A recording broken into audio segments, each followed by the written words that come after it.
Well, hey folks, it's Thursday, and that means it's time for Thursday's Thoughts. I'm enjoying this outdoor, beautiful weather, getting ready to do a little bit of yard work, but I wanted to come to you this morning, or this afternoon actually, with my Thursday's Thoughts. I was thinking about something my wife said the other night. We were sitting at the dinner table, and she said, I don't guess since World War II there has been anything like COVID-19 that has affected the entire world. And as I began to think about that, I began to think about the fact that, this has affected the entire world. In fact, we have even had to put aside some of our inalienable rights as citizens of the United States to quarantine, or whatever you want to call it, to stay safe at home. And I began to think about all the implications of this affecting the entire world. And I know that during this quarantine, there are a lot of people who have a lot of time on their hands. Because if you spend a whole lot of time here on Facebook, you'll start seeing all the conspiracy theorists come out. But as she made that comment, I started thinking, this does affect the entire world. Are there other forces at work here? Are we being manipulated? Is this part of a grand scheme to push us toward a one world government and all of those kinds of things? And of course, you can lose a lot of sleep and do a lot of worrying over stuff like this that you really can't control anyway. So I'm not saying even be thinking about these kind of things. I'm just saying it got the juices flowing in me, and I began to think about these kind of things. But I keep going back to what John told us, or what Jesus told us that John records. And he says, I've told you these things after he had told the disciples what was going to happen to him. And he said, I told you these things so that in me you may have peace. In this world, you will have trouble, but take heart. I've overcome the world. And I keep going back to that. I don't know what, I'm no prophet. I guarantee you that. And I don't know if we're moving closer to the end of time. I don't know if there are conspiracies going on and we're being manipulated and that the Illuminati is controlling things. If you listen to Facebook long enough, you're going to hear every opinion out there. But what I do know is the God that I follow has overcome this world. So it doesn't matter what goes on in this world, where Satan can find power and a foothold. Doesn't matter. Because my God that I serve, who I've given my life to, tells me I can have peace in him because he has overcome this world where there's evil. Yes, there are diseases, and I'm certainly not saying that we're being manipulated by something that's not there. COVID-19 is real. People are getting it, and people will die from it. I'm not saying that that's not real. What I'm saying is sometimes you begin to think about things and wonder if people are using a situation and inflating it to get us to react in certain ways. That was what I began to think about when my wife made that statement that, this has affected the whole world. But again, I come back to that verse that in me, you can have peace because I have overcome the world. Yes, there's going to be trouble in this world. There's going to be disease in this world. There's going to be evil in this world. There's going to be, and we read in the Word that there's going to be antichrists in this world who stand directly against the church of God. We read about all kinds of things that we're going to have to face. And Christians long before us faced persecution and martyrdom. And we are blessed that we don't face that here in the United States like some people do in other places. But we can still come back to the fact that, yes, in this world there's going to be trouble. But take heart, he says, because I have overcome the world. Don't let go of that.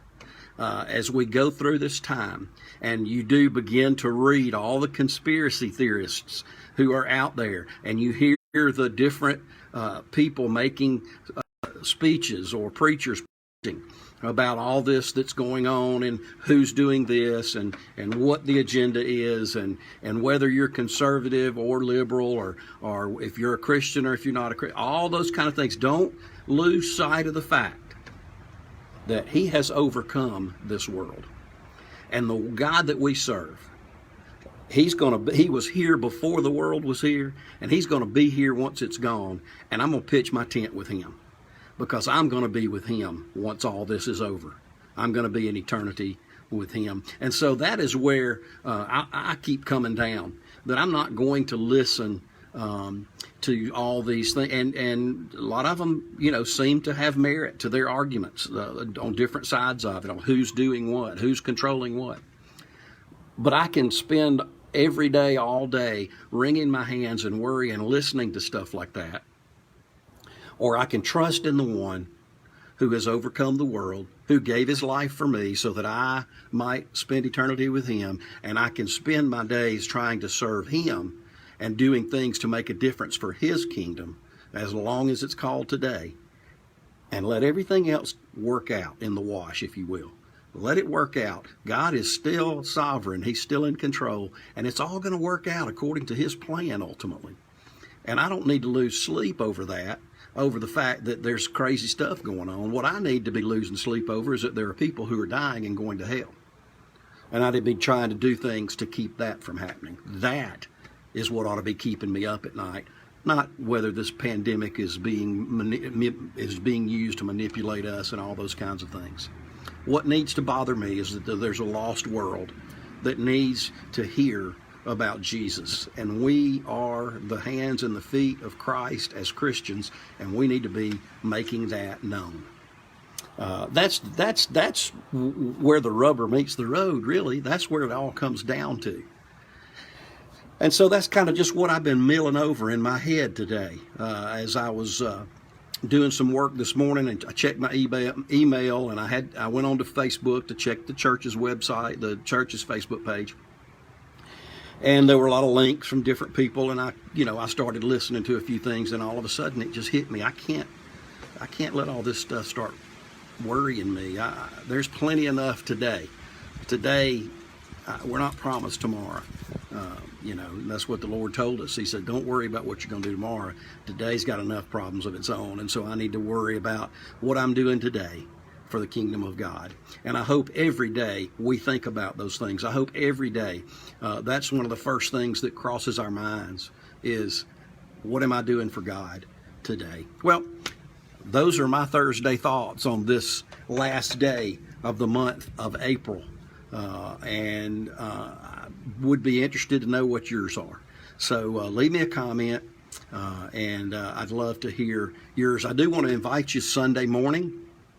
If you don't have anywhere else to go, come to Westside Baptist Church to our drive-in service. We park in the grass, and you tune to 88.1, and you hear the service on your radio, so you can even leave your car running with the air conditioning on if it's warm. If it's cool, you can roll the windows down.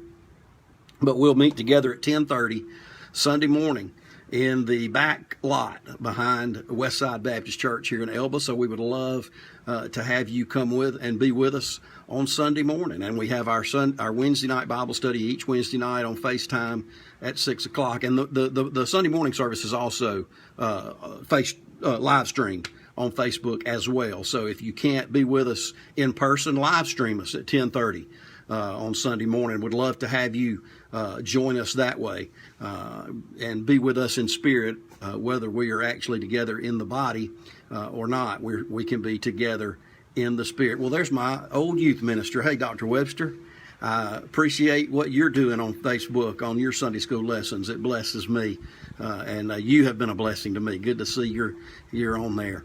But anyway, those are my Thursday thoughts. And again, I'd be interested to hear what yours are. I also would ask you, if you don't mind, go over to YouTube and check out my YouTube channel. It's called Broken in Bama, capital BRO, capital KEN, in Bama. And all of my Thursday thoughts are on there, plus a few other things that I'm toying around with, and I'd love to get your feedback on that, and you could subscribe to it and like the videos, whatever you want to do. But go check that out as well. And just keep a watch on the Westside Baptist Facebook page. Any kind of announcements or updates to the way we're doing things will be on there for you. And so I encourage you to check that as well. Well, I hope you have a great weekend, and I hope that you're able to take the opportunities that the Lord lays before you during this time to be able to share the gospel with somebody. And it may be in a different way than we've ever done before, and we're learning that we're doing things differently and being stretched a little bit. Hey, there's one of my old roommates. Hey, Randy. We're being stretched, but take the opportunities that God gives us to further His kingdom. Hope you have a great weekend. I appreciate you joining me, and I'll see you next week. Excuse me, next week on Thursday.